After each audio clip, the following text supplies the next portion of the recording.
A quarter of the global population has received at least one dose of a COVID-19 vaccine. Looks good at first glance, but the figure hides a serious problem. Low-income countries are far behind. Just 1 in 100 have at least one jab there. Distribution is slowest in Africa. There just aren't enough doses. The World Health Organization has sharply criticized the lack of action. The world is in vaccine apartheid. The lack of doses is having serious knock-on effects for poorer countries. And not enough vaccines means more people catching the virus, more hospitalisations, more deaths.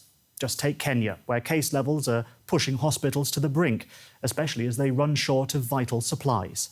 Health officials warn the highly contagious Delta variant, first identified in India, is responsible for the rise in infections. DW's Marielle Müller visited a hospital in Kisumu, where they're running dangerously short of medical oxygen. Screams for more oxygen. The intensive care unit in Kisumu Hospital, one of the biggest in Kenya. Nurse Nicholas Otieno has seen a third of his COVID patients die. You might think the patient is improving. They might talk to you in 1 second and then they just collapse and die. The ICU is full. Otieno and his colleagues are overwhelmed. They just lost another patient. The hospital director is worried. They need 5 times more oxygen and far more high-flow oxygen machines than they have.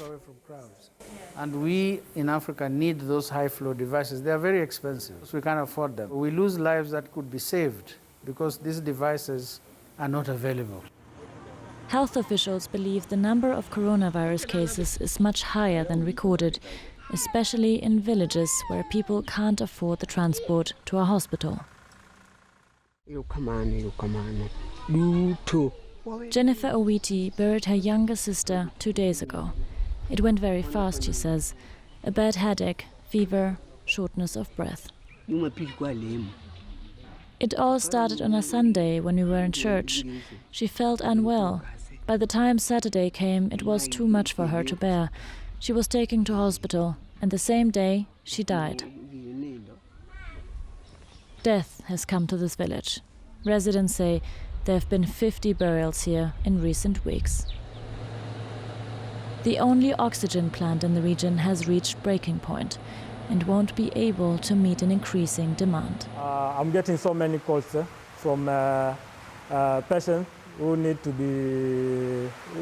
be done home care, asking for oxygen regulators. If you don't assist them as fast as possible, then in the next few minutes, that patient will be gone. Back at Kisumu Hospital, there's some good news. A patient who's been dependent on oxygen for weeks will be released soon. Somebody should not joke around that this thing is real. When you want to taste life, just try to remove whatever they're giving you. When you are in treatment, then you'll feel it. Luck was on his side. In a health system so overstretched, luck is what these patients will need.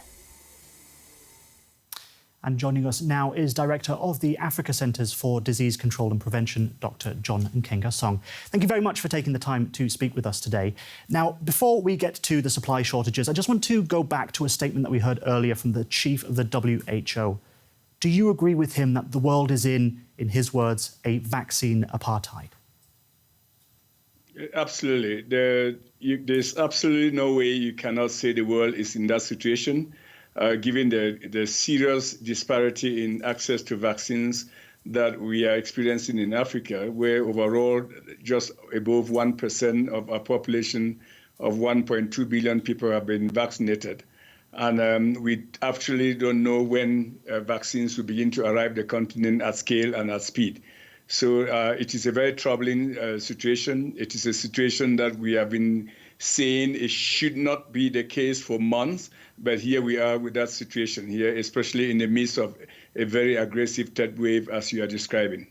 Yes, an extremely serious situation. And you have previously said Africa is not winning against the virus. So what needs to be done and who needs to do it to get the continent in a winning position?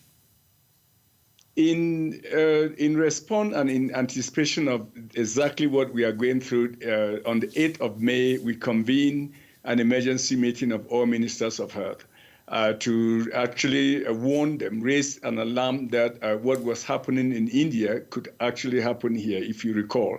And we said we need to do three things. We need what we call enhanced prevention. We need enhanced monitoring, and we needed enhanced treatment, where people actually, countries actually stock themselves up with oxygen, where we knew where the virus was circulating by conducting surveillance and flushing out the hotspots, and where we were having access to vaccines. That is the common strategy we agreed on the 8th of May. So this was anticipated. It was predicted that we may actually be going through a serious third wave, and really still calling for partnerships to support countries to fight this very brutal third wave. Okay, and we saw just in our report there the medical supply shortages. What are the biggest pressure points on healthcare right now in Kenya, as we saw, or in Ethiopia or Africa more broadly? Very broadly, you see that hospital systems are overwhelmed. Healthcare workers are overwhelmed. To start with, we don't have enough healthcare workers. So if hospitals have to now devote a substantial amount and efforts and resources to treating COVID patients, you can very quickly see the damage and harm that is going to cause to other endemic diseases on the continent. So we're dealing with a situation where the new variant, the Delta variant, is spreading very aggressively, and it transmits over in excess of 40% more than the ordinary variants there. So that is what is overwhelming that. And it's not just in Kenya. We see that in Zambia. We have a swab team in Zambia. We have teams that are heading to many African countries to support them there. So the situation is very alarming all across the continent. Okay, so that's about the spread of the Delta variant, making things even more difficult than they normally would have been. But were hospitals ready? And if they're still not ready to accept this third wave, what needs to be done and how can they go about it? Our advice as the Africa CDC is that countries will need to improvise and begin to look at makeshift scenarios where they can actually use open door and outdoor facilities to treat patients, like Uganda started doing, using sports arenas and equip them with makeshift facilities to treat patients. Because the hospitals are overwhelmed, and you do not build a hospital overnight. We do not develop health systems and need them at the same time. You develop them before you need them. So we are completely in the middle of a situation and scenario where we need to improvise and develop makeshift treatment centers. All right. Well, thank you very much for your insights. It's a very difficult situation that Africa's facing right now, but hopefully there will be some kind of way forward. I mean, there has to be. Dr. John Nkengasong from the Africa CDC, thank you very much for your time. Thank you. Thank you. And now it's the part of the programme where we put one of your questions to our science correspondent, Derek Williams. Can a person with HPV or cervical cancer get the COVID-19 vaccines? I need to give a little background on this for an answer to make sense. HPV, or human papillomavirus, is a virus transmitted mostly through sexual contact that can cause warts or lesions in those who contract it. It's actually the most common STI worldwide, and it's also viewed as a risk factor for later developing a range of different types of cancers. About 40 years ago, German researcher Harald Suhrhausen proved a direct link between HPV and cervical cancer and was eventually granted the Nobel Prize for his work in 2008.